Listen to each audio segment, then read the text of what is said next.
Hey guys, so I've been watching a lot of 3D printer reviews over the past week or so, and I'm not going to name names, but a lot of them leave a lot to be desired. The premise is simple. Some of them just spew out all the specs from the manufacturer of the printer.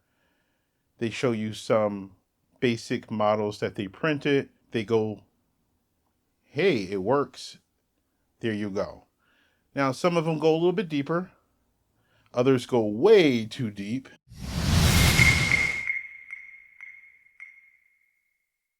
A lot of it, to me, doesn't really showcase what these products can do or give an informed opinion. And that's where I want to go going forward. Now, some of you know my background is in overclocking, PC hardware repair, PC component reviews. Now, obviously, I love 3D printers. I love 3D printing.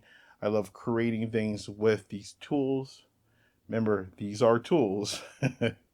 In PC component reviews, a lot of it is analytical. A lot of it is to give you numbers of how fast something really is, backed by certain types of tests. And 3D printing, there really isn't much like that. And I know there are some test prints out there, and we're going to go into that. I don't really see reviews giving you more than the surface of a 3D printer. And I want, again, to change that to give you, the buyer, an informed opinion. Because at the end of the day, reviews are opinions, but I do want more facts to be put into those reviews. Here is how I'm going to change, and I hopefully other reviewers steal this information so they can make reviews better for you. So the first thing I want to do is I'm going to ask you, the community, to give me 3 to 4 test prints. I want to be able to test the dimensions of parts. I want to test somewhat of multicolor or multi-material, but I want those prints to be open source or available to access by everyone. That's an important aspect of this because I don't want to print certain models and then it be paywalled. These models should be able to test certain aspects of a printer. So again, tell me down in the comments below. Give me some ideas of what test prints that you want to see.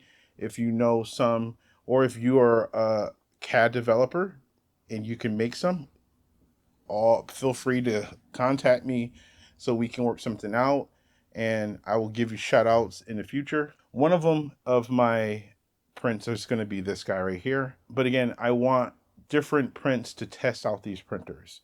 And again, I want one that tests just PLA, PETG, I guess. One that's going to test the dimensional accuracy of these printers being able to print engineering filament.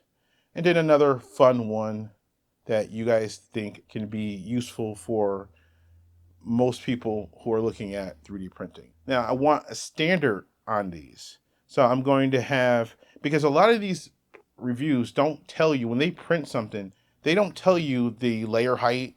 They don't tell you how many walls they added. They don't tell you the infill, which is the craziest thing to me. Again, from my background, we want results that can be repeated. If you print something, if I print this model and I don't tell you how I print it, what's the settings behind it, and you print it just using whatever, you're not going to get the same results. Why did mine not come out looking as good as his? I want to have different profiles, so different models will be printed at 0.24, a 0.2, a 0.16, and a 0.12 layer height. I'm thinking either 2 to 3 walls on most prints, probably 3, and at least 20% infill. Now, the infill is going to go up to debate, especially depending on if it's a functional part or not. I'm probably going to do adaptive cubic because that's what I prefer. But again, tell me down below in the comments of what type of infill you prefer. Now, we're going to get away from grid. We're not going to be using grid. I know a lot of companies like to default to grid. We're not going to use grid. Again, 20% is what I normally use for my functional parts. And finally, do you want me to calibrate the filament to the machines? Now, that won't create a like for like. Now, I'm not going to be able to share all of my profiles to everybody. Or should we just use generic profiles? Now, I'm leaning more towards the generic profiles because that does tell you how good the manufacturer is at designing profiles for their printers. In the case of companies like Anycubic, who does not provide any generic profiles outside of their Anycubic filament, we're just going to probably pick one of those and make small adjustments like I've done in my comparison video. The big thing I do want to say is a lot of these different reviews don't give you enough time. They don't tell you how long they've been really printing with these printers. My minimum print hours are going to be 500 going forward. That's why I kind of was watching some of my reviews I did of certain printers that I had ready to be published, and I just scrapped them. They just seemed very much like a casual but not really in-depth review, and most of them came from only about 250 print hours. In my print farm, I normally discover a printer's true worth when it hits around 500. And why 500? Because you'll have done maintenance on that printer at least once or twice. And I'm talking about strong maintenance, cleaning, everything. You will have likely replaced the nozzle depending on what it came with. More on that soon. And you would have basically all of the true bugs and errors will be known within 500 print hours. That's why 500 print hours is now my minimum. I won't go under that. So in the future, when I do post a review, whether it's I buy it myself or a company gives it to me, it's 500 print hours. If a company sends me a printer and they say it has to be by this deadline, it won't be 500 hours. I'm just going to decline it. It's that simple. I'll just wait to buy it. Another thing that a lot of reviews that I've seen that have not really got into is whether the printer is open source or closed. And I know they talk about it, but to me, an open source printer in my eyes versus a closed, like a closed isn't completely bad. All right. Something can be closed to a certain extent and still be a valuable tool. But I'm always going to give extra points to an open source. And when I say open source, it can't be a company that uses Clipper and then lock everything down. No.